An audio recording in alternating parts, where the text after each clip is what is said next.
information. I mean, this wasn't boring reading. I read about Mayor Daley and how he created the aldermanic pension opportunity and how that was used in what seems to be a very political way to garner favor, and other less than flattering observations about the mayor. If you go to the invitation to tonight's event, click on the article, read the article, but also click on the older. It'll give you a phenomenal education on why we have such troubles in the county, in the state, and in the city. Pause for a moment. I'm not going to talk about Hal. I just want to I think it's really important for those who are negotiating the city teachers strike, to those of us who are voting people into office, to think about the concept of $1 billion. That term, now we use the word trillion, which is another concept, but try Googling billion and try to get a sense of the enormity of this number. It's an outrageously high number. And so I have a personal opinion, when they're negotiating contracts and certain really important things like librarians, and I mean, we need all that, but if you think of a price tag of $2.5 billion to cover this kind of stuff, and when Hal speaks, I know that we're going to hear numbers about pension funds in the hundreds of millions of dollars, the unbelievable, and I think I understand why Ron didn't decide to run. This is my own opinion. He didn't want to soldier this pension obligations that have been passed over that our new mayor, who I think is a terrific person, is going to have to figure out how to meet. We're going to learn more about that. There's really nothing boring about this topic, and we have a phenomenal speaker who's going to share us his perspective. I welcome Hal Dardig.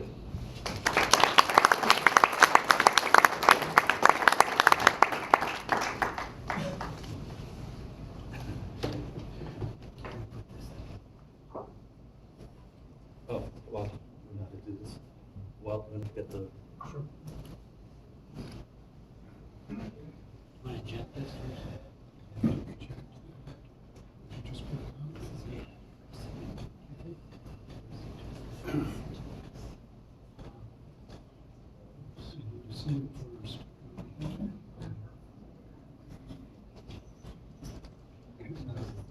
This PC.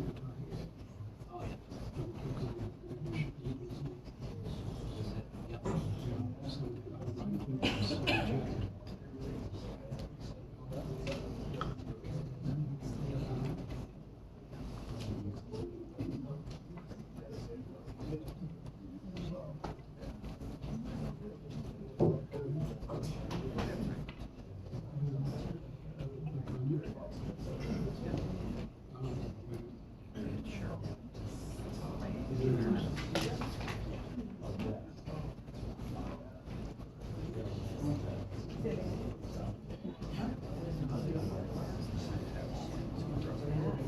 Is there sound?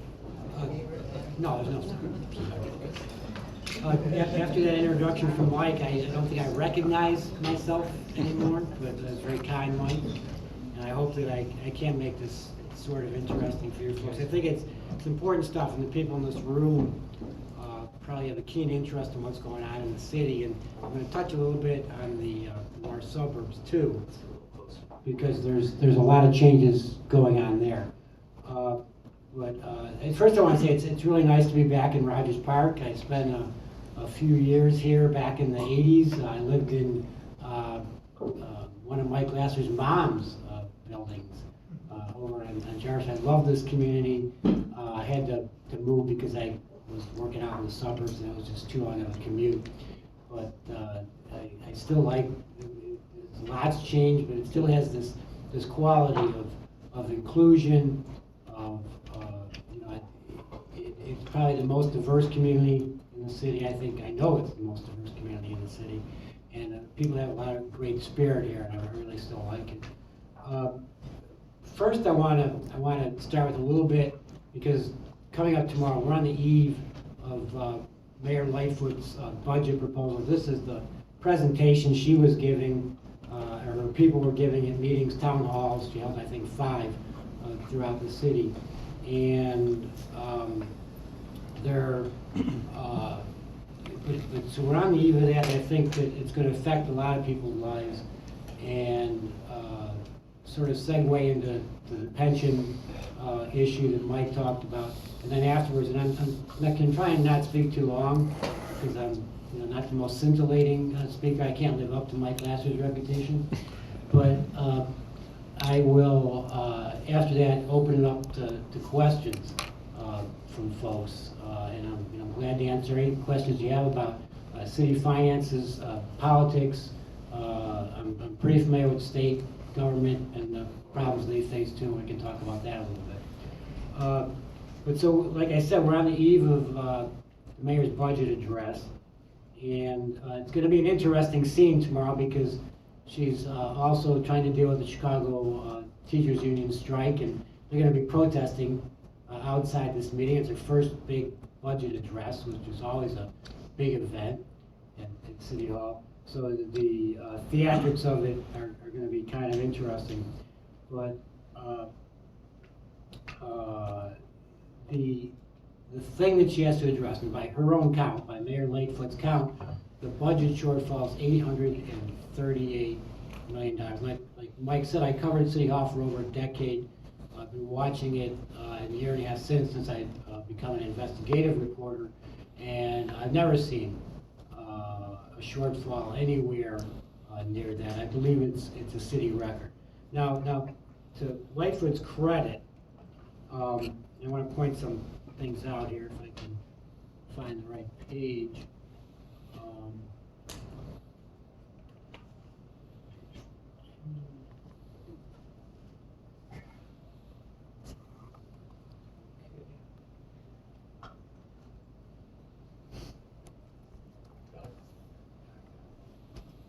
There we go. So to Lightfoot's credit, she is counting things in the shortfall. One reason the number is so high that previous administrations didn't count. And it was a little bit of sort of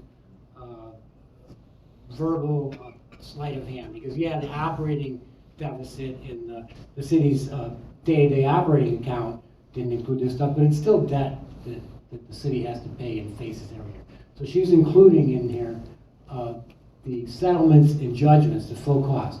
Believe it or not, even though it's an annual expense, it wasn't included in the budget shortfall in previous years, and mayors tended to borrow money, both daily and annual, to cover the bulk of those costs. And what she's also including is the spike, the first spike in pension payments. And that's mostly due to the police and fire, which is going from a ramp up to what's really required to restore health to the system, to kicking in to what they call actuarially required funding, which is the amount it's going to take to restore the shortfall. So she's being a little more honest about what the city faces. The previous administration didn't count this stuff, and it, I don't think any of you would do that at home. I don't think you'd do that in your business, because you wouldn't have a real picture of what's going on, and the result was an enormous amount of debt. Now, to close that shortfall, she's identified some ways, and I'll go through those really quickly. But she's going to save $200 million by refinancing about $1.3 billion in debt, but that's a one-time savings for the year 2020. She's going to get, or hopes to get, if the council approves it, $40 million in additional revenue through higher ride-hailing fees for single passenger trips and trips downtown. $20 million for an additional quarter, and maybe this affects some of you folks if you're restaurateurs or doing business with restaurateurs. Another $0.25 increase in the sales tax on meals to get $20 million. $25 million through collecting unpaid bills. We'll see how that goes. $22 million by eliminating like $1 billion line of credit that Emmanuel grew and grew and grew to cover things that look like the legal settlements that weren't really in the budget. And then she's looking at scaling back both police overtime, and she's made some structural changes that maybe can make that happen. It's always been a tough nut to crack. And she's also, well, this happened prior, but the workers' compensation program is now in professional management's hands instead of the hands of the now indicted Alderman Ed Park, who ran it like his own little fiefdom and nobody knew what the heck he was doing, frankly. And then she can maybe get, it's going to declare some TIF surplus. Every mayor does this. And there's a lot more money in those TIF funds now than there have been. So she might get to the city like 50 to 100 million out of that. And I'm assuming you all were counting all those amounts. But that adds up at most, at the very most, to about 510 million. So you got a $300 million hole that she still hasn't enumerated how she's going to solve. Now, she's looking to Springfield to get this casino, a casino in the city, off the ground, because the current tax structure on that casino is really unviable for a private operator. And she's also looking to change the real estate transfer tax, another thing that probably affects everybody in this room, so that people that are selling property under 500 grand are going to pay a little less, and people over that on a graduated scale are going to pay more, be shared by both the buyer and the seller. But the thing is, the veto session starts Monday, the next session of the General Assembly, and that is after she introduces the budget. So she can't present a budget that includes these things. And the other thing, the political reality is, you open up the casino legislation, it's a can of worms. There's all this other gambling legislation that everybody else will want to revisit. So the likelihood of that happening is not great, although the state has a vested interest because they're relying on that money for the Build Illinois program that they're undertaking. And the graduated real estate transfer tax is going to be, I think, next to impossible to get approved. And even if she did get the casino, which is maybe $200 million a year, you can't build a casino overnight. You can't get that money right away. It doesn't help her much for next year, which all brings me to something that is probably not going to warm anyone's hearts, but the idea of a property tax. It's the one thing that's in the sole power of the city to do, other than the sales tax, but no one's going to increase the sales tax. It's already higher than any other major municipality in America. So the property tax is the one thing that she has total control over and is a steady stream of income. Even a real estate transfer tax will go up and down with the economy. Casino maybe isn't that reliable considering how thinned out the gambling industry is in Illinois already. So, I think, and I can't predict, and I don't know this for certain, but I think there's going to be some sort of property tax increase in her proposal. When she made her State of the City speech and warned people and announced this budget hole, she said, if I don't get the casino, then I don't want to raise the property taxes. I hear people, it's the thing they want me to do the least, but it's the one thing I can do, and I may be forced to do it. So we'll find all that out tomorrow. But whatever the mayor does, and whatever she can get the council to approve, and it's a little more restive than I've seen it maybe in a long time, since maybe the days, I wouldn't compare it to the days of Harold Washington, but you do have a more independent mentality. A lot of Democratic Socialists were elected, and I think her pragmatism may bring her at differences of opinion with some of those folks. But even if they get this solved, they get there, they approve this budget, you know, I'd like to say, oh great, you know, she set the table, everything's fine. I mean, she did try to correct, you know, not proper accounting methods, just trying to fix that, and hopefully she'll be able to address that. But first of all, that $200 million savings from the refinancing, it's all going to be taken in the first year. And there will be no savings beyond that. So that's a $200 million hole immediately in 2021. But the bigger issue is that the pension contributions.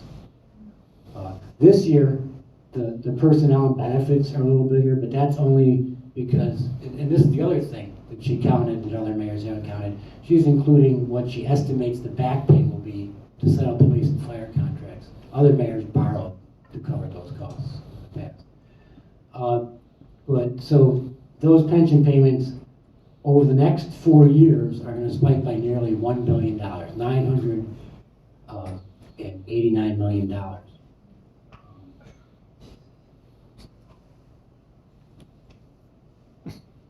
What as far as the settlements and judgments go, what's a realistic reduction in that number? That 90 Oh million? boy, that's a complicated issue. Yeah. Because what that takes is real police reform and not making the mistakes in the first place. You know, because some of these settlements are just unavoidable because of the egregious behavior and, you know, the police misconduct that has gone on in the city. But, you know, so that's a years-long, very involved process. Although she did bring in this mayor a risk reduction expert to, you know, make recommendations about how to avoid some of these things.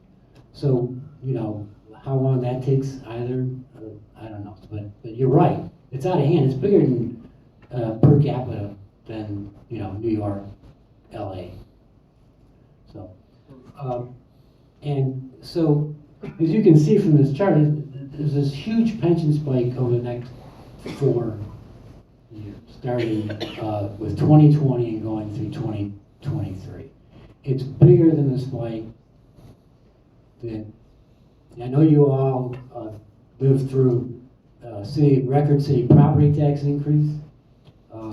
The gentleman I sat next to was talking about the hike in the water, or the new water and sewer tax that's being used to pay for the municipal benefits, and is still going up, by the way, and the increased 911 fees for telephone lines. And all of that is pumping more money into the pension funds.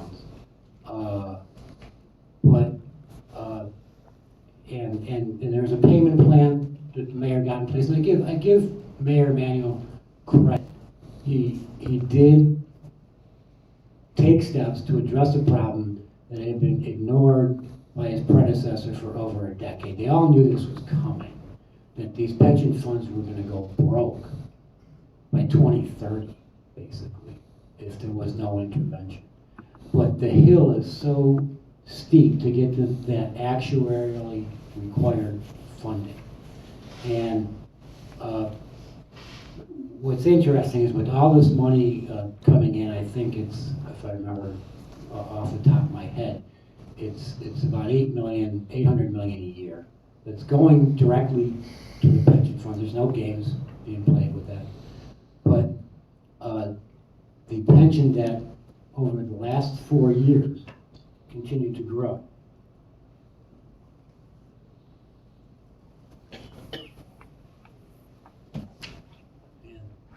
And this chart's from my colleagues based on my reporting at the Tribune. And you can see what happened. On the left side of this chart, you'll see that the debt, which is my simpler way of saying unfunded liability, money that they don't have that they need to cover expected benefit costs to the system for pension funds, grew from 22.9 to 29.9 billion since Emanuel started enacting those first taxes. Now, the reason for that is primarily new assumptions from the pension funds that are far more realistic. They lower the amount of interest they expect to earn on their investments over time because they haven't lived up to those expectations in the past. And they recognize that retirees are living longer, which is a good thing, but it's more expensive because they collect benefits for longer.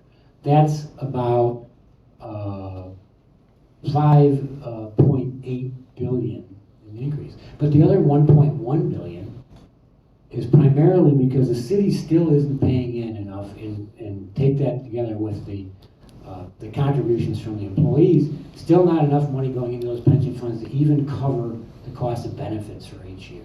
So they can't make very good investments. They did really poorly last year because you constantly have to have assets at the ready to cover your current costs.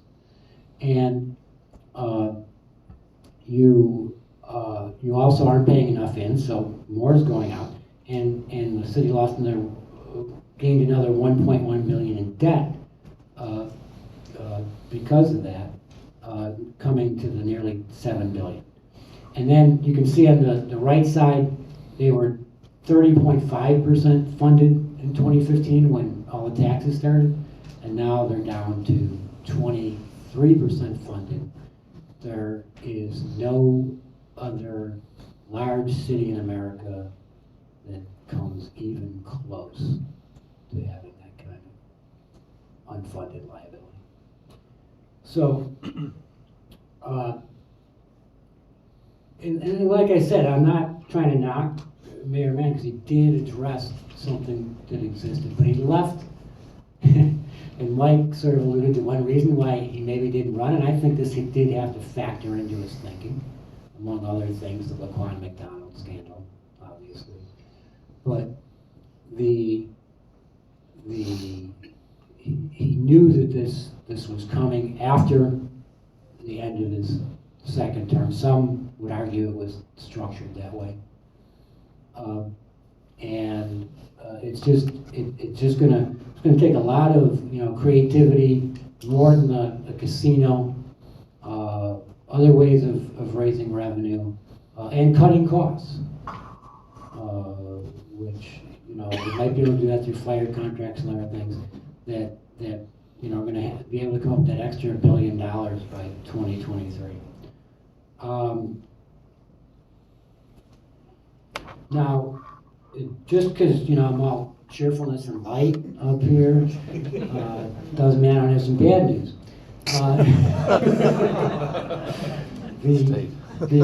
The thing that I'm sure all of this, I'm not a business person, but I try to listen to a lot of people from the business community, include that in their perspectives in my reporting. And I know from my talks with those folks is that businesses like certainty. They like to know what they're facing so they can plan.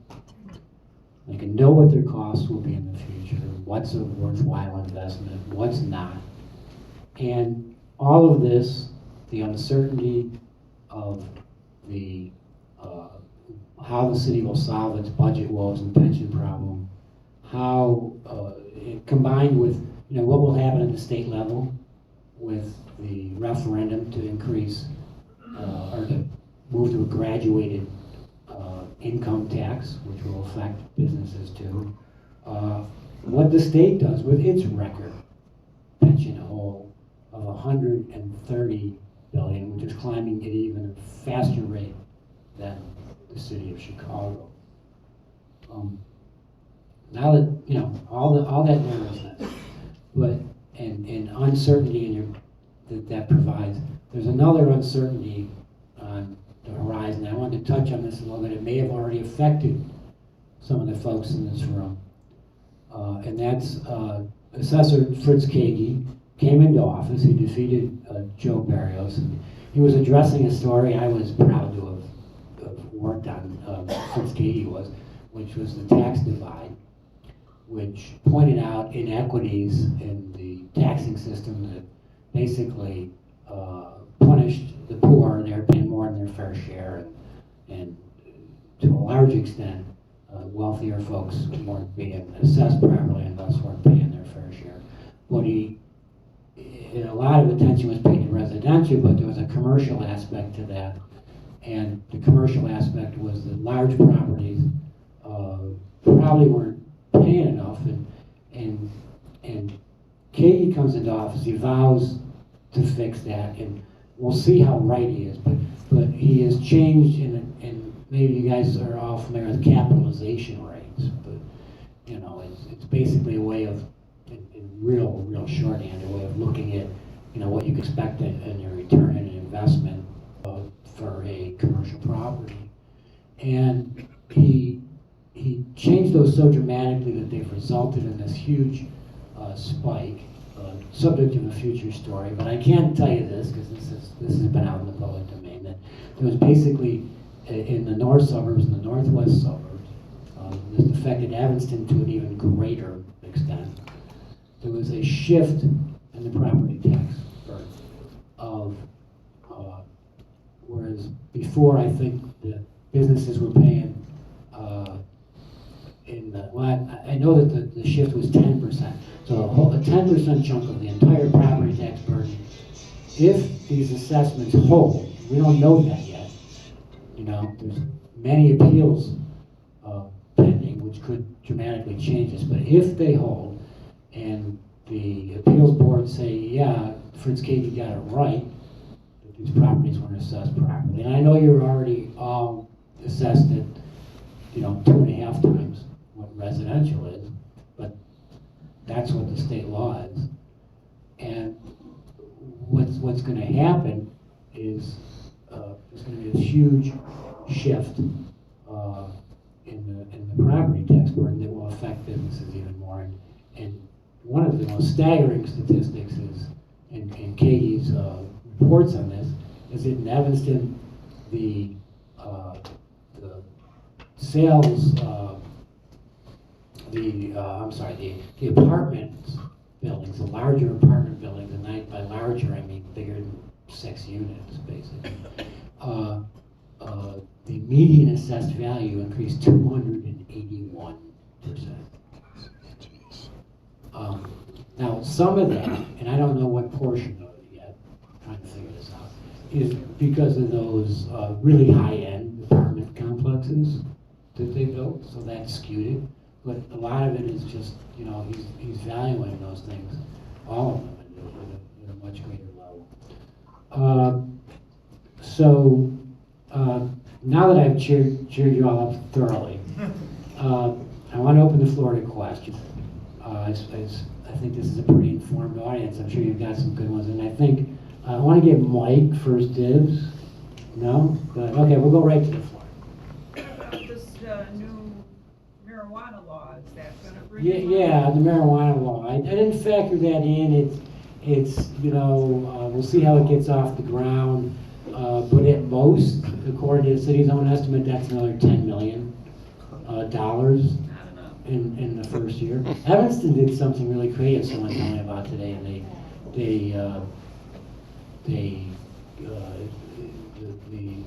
they're putting it on city-owned land so that they can capture more money from the rent. Just those. Just the land. Kind of interesting. You said the refinance would save $200 million in just kind of a one-time, 1 year event. How is that? Okay, yeah, that's a good question. There's two things going on there. One is that the interest rates are generally lower than when those bonds were issued in the first place. The other thing that's going on is they're moving, and I don't know what portion of it yet, they haven't specified, a good portion of it to the sales tax securitization structure. I don't know if you're familiar with that, but it started under Mayor Emanuel. It's authorized by the General Assembly. The sales tax securitization, the way those bonds are structured, it puts down the full faith of the sales tax to the bond investors first in line to get that money before any other costs for the city. The general obligation bonds are not like that.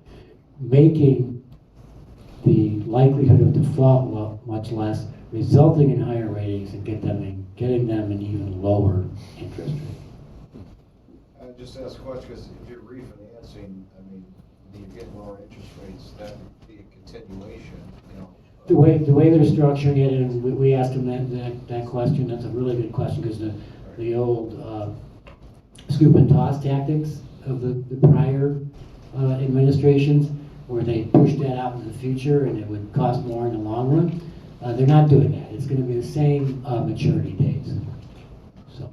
What about growth or recession type projections? Is there a factor, for example, 2000 more people just moved into a Google facility on the West Loop? I mean, certainly that's got to help somewhat, or am I wrong? I think that you've hit on the ultimate answer to the city's problems. If you can sustain growth, we need both residential and business growth, then the levels of revenue rise with that.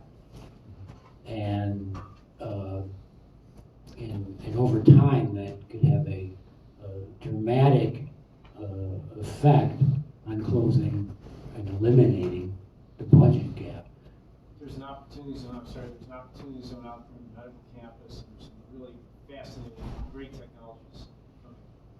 Yeah, and they're redeveloping some land over there that the county is, which I think might give that an extra boost. Yeah.